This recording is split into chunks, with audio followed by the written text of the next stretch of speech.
Evet, öncelikle teşekkür ediyorum. Hem duyarlılık gösteriyorsunuz, hem aileleri, gençleri, toplumu bilgilendirmek, ondan sonra onları doğru yerine yönlendirmek ve ailelerin bu konuda çocuklarıyla ilgilenmesine dikkat çektiğiniz için İlke Haber Ajansı'na ben Yeşilay Şanlıurfa Şubesi olarak, şube başkanlığı olarak teşekkür ediyorum.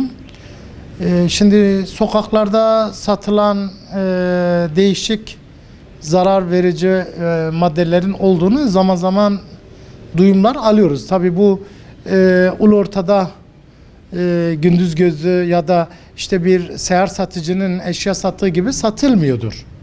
Bunlar belirli şeyleri vardır, kuralları vardır kendilerinin arasında, belirli şifreleri vardır, kodları vardır. Bu gençlerin o şekilde buluşup bu tür zararlı alışkanlıklara erişebiliyorlar.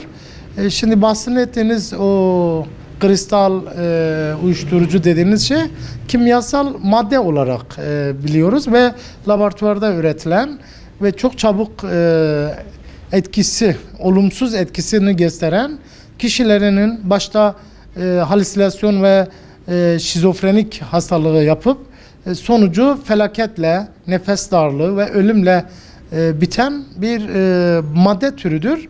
Tabii bu diğer maddeler gibi şüphesiz insan hayatına olumsuz etki yapıyor. İnsan hayatının bitmesine sebep oluyor. Bu olsun, diğerleri olsun hepsi zararlıdır. Yani bu konuda bize düşen duyarlı olmak. Aileler uyuşturucu kullanım konusunda çocuklarını güzel izlerlerse onun belirli kodları vardır. Kendini bir şekilde fizyolojik olarak, ruhsal olarak, ondan sonra ruhani olarak kendini gösterir. Bazen içine kapanır, bazen gülerler, bazen gözleri kızarır, bazen burun akıntıları olur, çok para harcama olur. Ondan sonra akademik başarıları düşer, uyku basar, uykusuzluk basar, arkadaş ortamları değişir. Yani birçok yöntemi vardır. Ailelerin yapması gereken şey çocuklarındaki değişiklikleri iyi gözlemlemek ve bilen kişilerle bunu paylaşması. Şimdi toplum olarak yaşadığımız toplum ister istemez Urfa'yı kastediyorum. Nüfus olarak yoğun bir nüfus ve gençliğin çok olduğu ve bu gençlerde de 700 bin öğrencisi olan bir ilde yaşıyoruz. Yani korkunç bir nüfus var. Ve bu nüfusun genç olması hem bizim açımızdan sevindirici ve artıdır. Ama bunlara olumlu yönden bakarsak, önlerine iş koyarsak, bunların temel ihtiyaçlarını, eğitim ihtiyaçlarını giderirsek bunlar toplumumuz için bir kaynaktır, gelirdir ve toplumumuzun gelişmesine büyük etki edecek bir nesildir diyorum. Ama bunları başıboş bırakıp kendi hallerine bırakırsak, zararlı çevrelere bırakırsak o zaman da bu gençler ne olur? Zararlı ortamlara gider.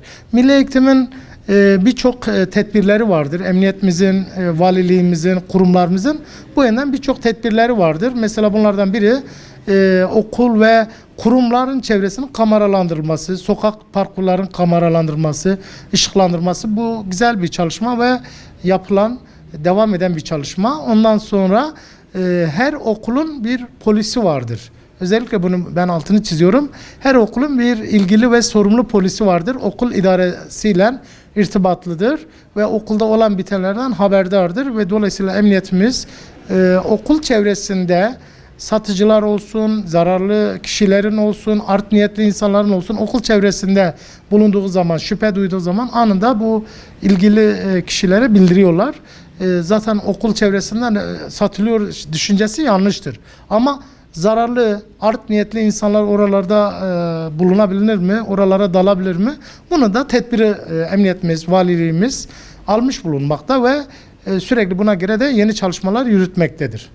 Bir genç neden maddeye bulaşabilir? Birçok sebep vardır.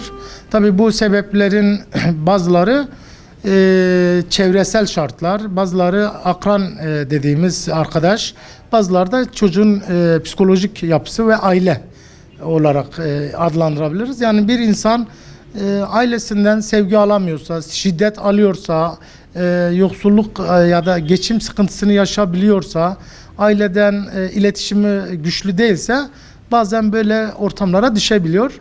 Bir de merak vardır, arkadaş ortamı, gruplar içine almıyor, kendisiyle arkadaşlık kurmuyor, zorla, tehditle yapabiliyorlar. Ya da satıcıların pençesine dediğimiz ya da satıcıların tuzaklarına düşen bazı insanlar da oluyor ve bunların üzerine de kar elde etmek isteyen art niyetli insanlar da çıkabiliyor. Yani birçok sebep vardır.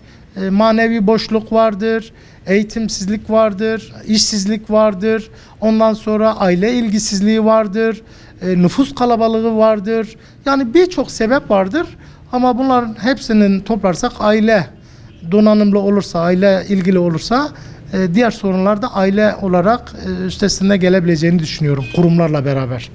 Yani şunu söylüyorum sürekli, hayata bir defa geliyoruz. Hayat bizim hayatımız. Aklımızı başkasına vermeyeceğiz. Başkası için hayatımızı karartmayacağız. Gerekirse o arkadaşımızdan, o çevreden uzak durma adına hayır deme duruşunu sergileyeceğiz. Çünkü hayat bizim hayatımızdır. Biz hayatta bir defa yaşayacağız ve bunda kimsenin mahvetmesine müsaade etmeyeceğiz. Onun için gençler dik durmalı ve sorunlarını başta aileleriyle paylaşmalı. Aileleriyle paylaşmalı. Aileler de ilgili ve bilgili yetkili kişilerle paylaşması lazım. Yani kendi kafalarına göre hareket etmemeli. Bu yanda da Urfa'mızda da tedavi merkezlerimiz var. Bu yönde de Şanlıurfa bu yönde çok zengin durumda. Ametem, Çametem, Yedam, halk sağlığı, danışmanlık merkezleri 3 tane var. Yani bu yönde Urfa diğer illerimize göre donanımlı. Buralarda da bilgilenme ve yenilenme adına istifade edebilirler.